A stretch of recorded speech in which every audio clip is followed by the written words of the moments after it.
E diante aí dessa trajetória enquanto recreação, em 2020 nós tivemos um acontecimento chamado Covid, né, a pandemia, isolamento social, e eu comecei a estudar um pouco sobre a recreação, pensando aí no futuro da recreação, porque aquele momento era um momento ao qual nós estávamos impossibilitados de realizarmos a nossa prática recreativa, de realizarmos a recreação propriamente dita, e aí eu utilizo um conceito, mas mais a título de contraponto, né? Eu chamo ela de recreação tradicional, que é a recreação onde a gente está no ambiente com as pessoas, desenvolvendo com as pessoas, no mesmo espaço físico, em contato com as pessoas, e hoje nós temos aí uma recreação que eu chamo de contemporânea, que a gente chama aí de recreação online, que a gente faz o trabalho de recreação também, só que aqui por meio do Meet, do Zoom, do Google, do StreamYard, enfim, né, do Instagram. Então existe essa recreação que alguns anos atrás ela era tida que era impossível de se realizar, não assim impossível do fato de ela não existir, porque ela existia. Existiam essas relações de transmissão antes mesmo da pandemia, mas só que numa questão mais moral enquanto de recreação, era Tabu, algo que né? não era para ser utilizado, porque podia ser utilizado no presencial. E aí eu comecei a estudar tudo isso, e eu encontrei alguns artigos que falam sobre a recreação, e é isso que eu vou falar com vocês, para vocês entenderem um pouquinho mais sobre esse futuro da recreação, que alguns pensaram que ia morrer, que não ia existir, que outros acreditam nisso porque saíram da área, não estão mais atuando com recreação, estão numa outra área, porque acredito que, cara, não funciona, não vai dar certo, não tenho cliente, não consigo avançar. E alguns continuaram e alguns estão indo muito bem aí com a recreação. Mas durante a pandemia, em 2020, eu fui pesquisar, comecei a estudar, fiz bastante curso, li bastante coisa, inclusive não trabalhava com recreação propriamente dita, mas eu tinha outros projetos com recreação, que não deixa de ser recreação, e aí continuei tendo uma fonte de renda. Mas eu achei um artigo de 2013 na Oxford. E aí, o que eles fizeram nesse artigo? Eles estudaram 702 profissões. E dessas 702 profissões, eles analisaram as profissões e eles verificaram quais delas tinham a maior probabilidade de serem substituídas por uma máquina. Então, das 702, a que ficou em primeiro lugar é a profissão de telemarketing. Então, para eles, nesse estudo, a profissão de telemarketing é a profissão que tem a maior probabilidade de ser substituída por uma máquina. Então, talvez tu já deve ter percebido isso. Às vezes ligam para ti. Hoje eles estão adotando não aquele telefone de operadora, mas é um telefone físico com um DDD da sua própria cidade. E aí tu acha que é uma ligação de alguém. Quando tu aperta o botãozinho para receber a ligação, às vezes é uma máquina falando assim, eu posso falar com o senhor Kleber? E aí, às vezes, tu fica quieto assim, não fala nada. Às vezes, elas não respondem. Às vezes, elas respondem depois de um tempo. Hoje, essa inteligência artificial está sendo aprimorada, porque na hora de tu responder, ela vai ouvir algo e ela vai lançar a próxima gravação. Então, assim, a telefonia está fazendo essa parte de gravação. Então, é bem provável que muitas pessoas não estão mais ligando fisicamente, né? Não está uma pessoa lá, posso falar com o Kleber? É o Kleber? Não é mais, é uma máquina que faz isso. E nesse estudo de 2013, a ideia é que a probabilidade das máquinas assumirem essa função no telemarketing tem uma probabilidade muito grande.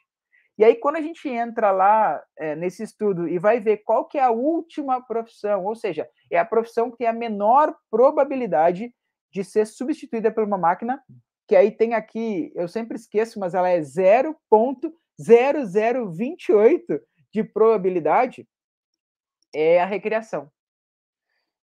O telemarketing é 0,99 e a recreação é 0,0028. E por que a gente entende que a recreação tem a menor chance de ser substituída por uma máquina? Eu acredito que talvez não seja substituída, porque daí a gente entra em outros pontos, que é a relação de um ser humano com o outro, a empatia, a gente entender como a pessoa é, a gente vê nos olhos dela se ela está feliz ou não, a gente conseguir mudar toda a nossa atividade pensando naquele grupo ou em relação com uma pessoa. A gente está fazendo uma brincadeira, a gente vê que não é isso que ela quer, a gente pode parar e conversar com ela, entender o que ela quer. Talvez ela quer só conversar, ela quer ter alguém para ouvir, e nem é tu falar, é só ouvir, porque as pessoas, elas são assim. Então, uma máquina, ela não consegue fazer essa função. Hoje, ela não consegue. Eu não sei se daqui a alguns anos, mas eu acredito que talvez demore um pouco. Alguns falam que não. Eu já vi alguns vídeos que eles estão desenvolveram cachorros, e esses cachorros de robô, eles entram nos lugares, eles abrem as portas, eles vão ver se tem bomba. Então, assim, é algo para não ter a probabilidade ou a possibilidade de uma pessoa vir a falecer, né, vir a óbito, vendo uma bomba. Então leva uma máquina para fazer isso, guiada por um controle. Tem uns robôs também que giram, que saltam já. Mas assim, essa parte de ter uma relação com as pessoas ainda cabe a gente que é recreador. E aqui eu abro um parênteses. Em todos os 4 estudos que eu vi, na verdade são 3, o último ele faz meio que um resumo, eles não tratam o professor como uma profissão do futuro. E eu acredito que o professor, ele se encaixa um pouco nessa questão de relacionamento, assim como o recreador tem. Mas só que como hoje, aí eu pensando, né, por isso que abre um parênteses aí, talvez o professor ele não se encaixa numa profissão do futuro porque as pessoas estão se tornando, com a vinda das tecnologias, um pouco mais autodidatas. Então, se existe um vídeo, um curso online ou algo com um passo a passo online, se a pessoa comprar aquilo, ela consegue aprender com esse professor, e aí amanhã ela pode ver a mesma aula, depois a mesma aula, depois a mesma aula. Então, assim, eu ainda estou procurando algo que eu consiga trabalhar e entender por que o professor não está como profissão do futuro. Porque o professor ele consegue obter o conhecimento, ele consegue transmitir esse conhecimento, ele consegue resumir, explicar para determinados tipos de pessoas, enfim. Agora aí fecha parênteses. Então, o recreador ele tem essa relação com as pessoas, e aí o mais próximo que eu achei de uma relação de máquina para ser humano é que no Japão eles fizeram um filme, e nesse filme tinha um robô que ele era um androide. Só que quem interpretou o robô androide não era um ser humano. Eles criaram um robô androide para interpretar um robô androide. Então, programaram ele, ele falava, ele fazia tudo que era para ele falar. Então, ele não improvisava, ele não mudava da rotina. Então, esse é o primeiro estudo que foi publicado em Oxford em 2013, que fala que é a recreação, e aí eles chamam de recreação terapêutica, ou terapia da recreação, um recreador que trabalha com terapia, enfim.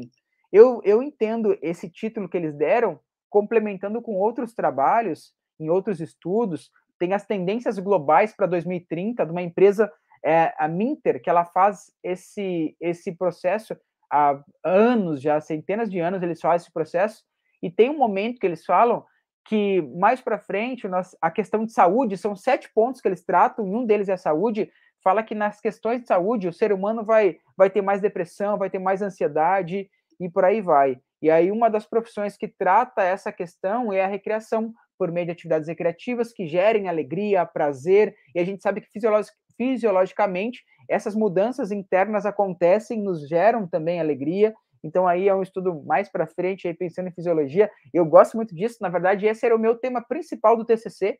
Eu queria analisar o efeito das atividades recreativas fisiologicamente nas pessoas. Aí tinha que tirar exame de sangue na época e tal, daí não foi aceito lá, mas seria um trabalho muito legal envolvendo a recreação, o estado das pessoas, fisiologicamente falando, enfim. Passando para o segundo ponto, que é um segundo artigo também, que ele foi desenvolvido em 2018, o site Via Carreira, ele analisou várias profissões, e ele pegou ali 41 profissões, e dessas 41 profissões, a profissão de recreação, ela fica em 9º lugar, né? Só que eles chamam a profissão de recreação como programadores de entretenimento pessoal. Esse nome de programador de entretenimento pessoal, eu consigo fazer um paralelo com um personal trainer. Porque o que o personal trainer faz diferente de alguém que está na academia, na sala da musculação? A pessoa da sala da musculação, ele tem que, né, trabalhar com todas as pessoas que estão ali, ele vai ter que montar o treino, ele vai ter que fazer um acompanhamento de uma forma um pouco mais geral, tá? Eu estou sendo simplista, eu sei que tem gente com mais especialização e conhecimento nessa área, mas só para fazer uma analogia.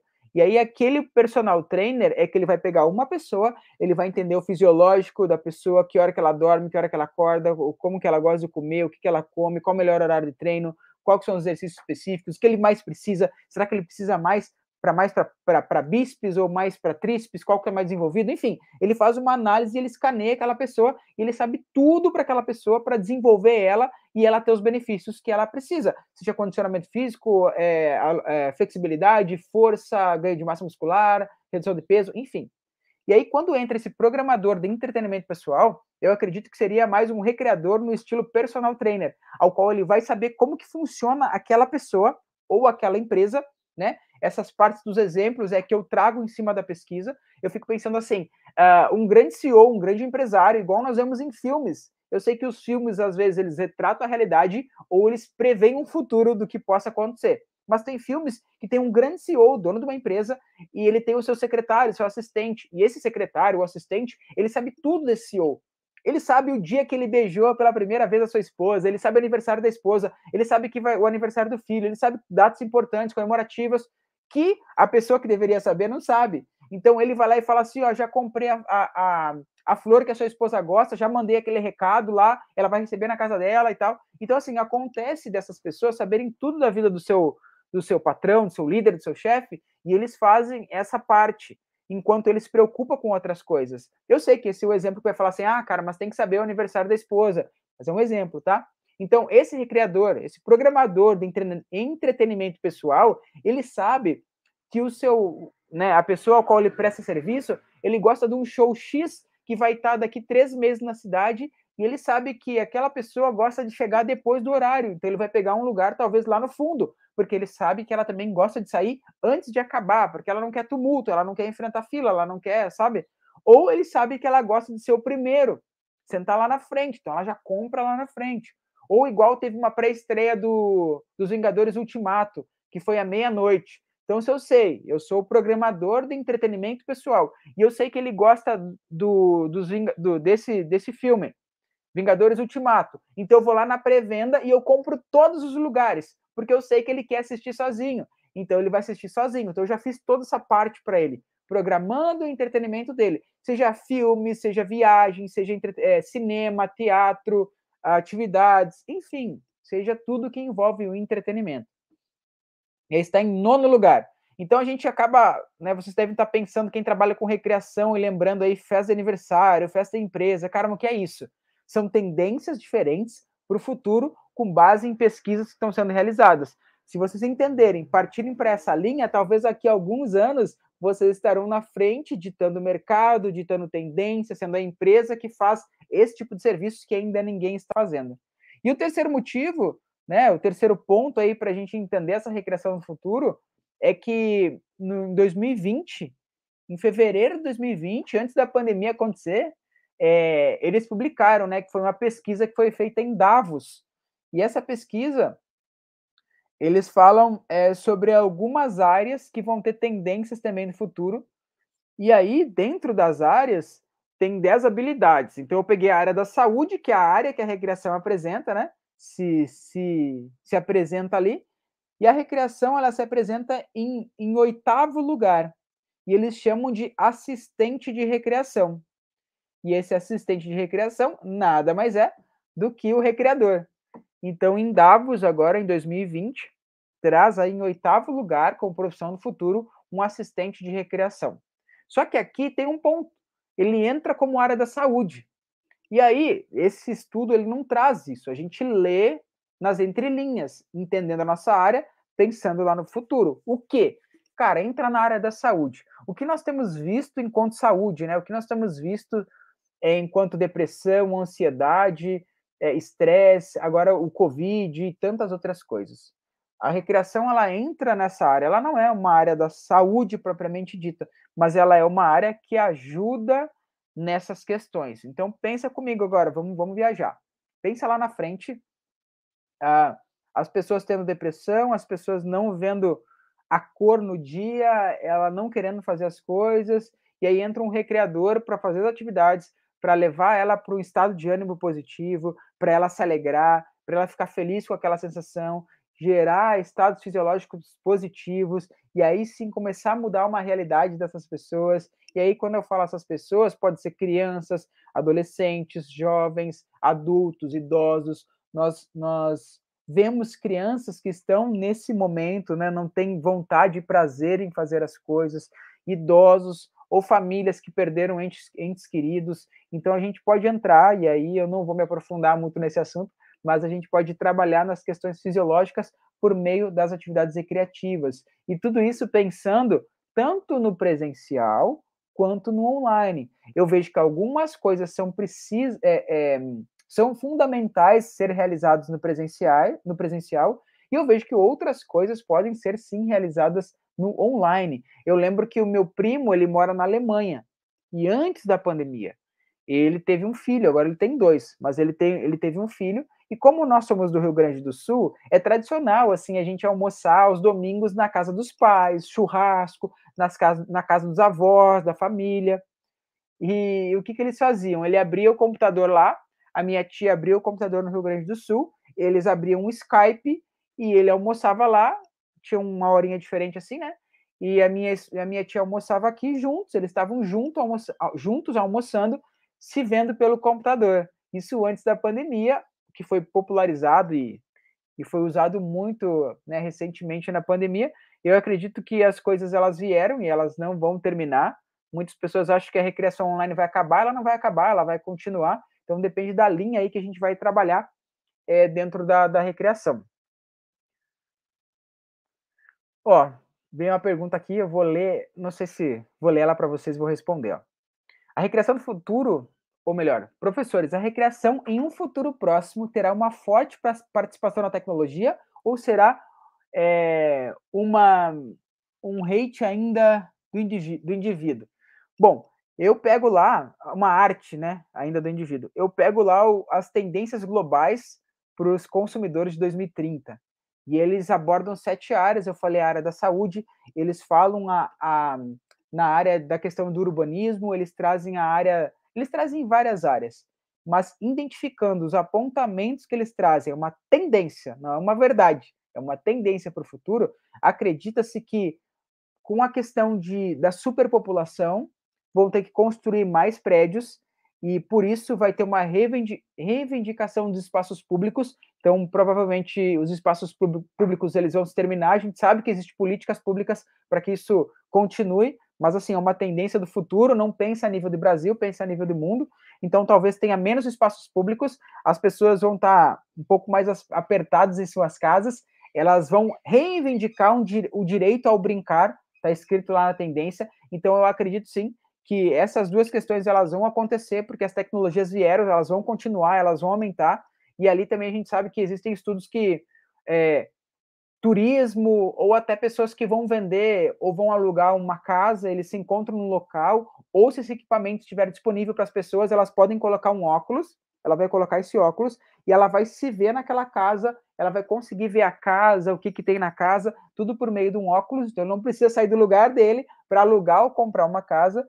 De igual forma, a gente pode fazer viagens, a gente coloca um óculos, a gente faz uma viagem ali com óculos, nós não teremos outras sensações, que é o clima, que é o cheiro, enfim, mas ele vai ter essa sensação de estar naquele local. Então, eu acredito que os dois tipos de ação, seja ela a tecnologia ou fora da tecnologia, elas vão ser tendências aí que vão acontecer no futuro por meio dessas pesquisas que a gente vem analisando. E mais para frente, eu dei um curso, eu usei um outro termo, eu acredito que mais para frente, quando terão várias ações de recreação com as tecnologias, vai ter um grupo de pessoas, né? Vão ter pessoas que vão gostar de uma recreação nostálgica, que seria uma recreação do passado, uma brincadeira de amarelinha, que talvez no futuro vai ter uma amarelinha que ele vai colocar um óculos e ele vai pular essa amarelinha em qualquer lugar. Não vai precisar riscar ela no chão. Não vai precisar pegar uma pedra e jogar. Então, assim, são coisas que eu vejo que acontece em filmes, em alguns lugares, não vi ainda na prática, mas eu acredito que vai acontecer na prática. Eu sou faixa preta de taekwondo e na época eu queria que tivesse um óculos que eu pudesse lutar contra o adversário para eu poder encaixar o meu chute, o meu soco e se eu for golpeado eu não me machucar. E hoje já tem. Já existe isso. Isso em 1999, que eu me formei faixa preta, eu pensava nisso e hoje já tem. Então, assim, são coisas que podem vir a acontecer. Mas para finalizar, o que eu quero deixar aqui para vocês é o seguinte: se eu perguntar assim, inteligência é uma coisa boa ou uma coisa ruim? Alguns falarão que é uma coisa boa. Só que um serial killer é uma pessoa muito inteligente e ele usa a inteligência por mal. Uma faca é uma coisa boa ou uma coisa ruim? Antigamente, no século XVI, lá atrás, as pessoas comiam com os dentes, mordiam e puxavam assim. E aí muitas pessoas, elas morriam engasgada com aquela carne. E aí veio a evolução aí, se criou os talheres, processo civilizador, e aí carne foi cortada pela faca. Então a faca cortava a carne em pedaços menores, a pessoa comia e não morria engasgada. Hoje a faca é uma arma branca que tira a vida de pessoas. Esse utensílio, esse objeto, que era algo que salvava vidas lá atrás, hoje tira vidas e é uma arma branca. Então, o que eu quero falar com isso? Que as tecnologias, a gente não pode ser maniqueísta em dizer que elas são boas ou que elas são ruins. A gente tem que simplesmente entender esse fenômeno que está acontecendo, ainda está em processo de evolução, e pegá-los e utilizá-los da melhor forma possível. Nós somos os seres humanos, nós demos funções às tecnologias e cabe a nós entender como que elas vão ser utilizadas e nós, na linha educacional, quem vai trabalhar com isso para o bem-estar e para gerar engajamento, saúde, alegria, entretenimento, a gente vai usar provavelmente, né, com certeza, para o lado bom essas tecnologias, porque a gente pode usar ela para o lado ruim, porque é a gente que dá o destino para as tecnologias. Gente, estou aberto a perguntas, se quiser perguntar,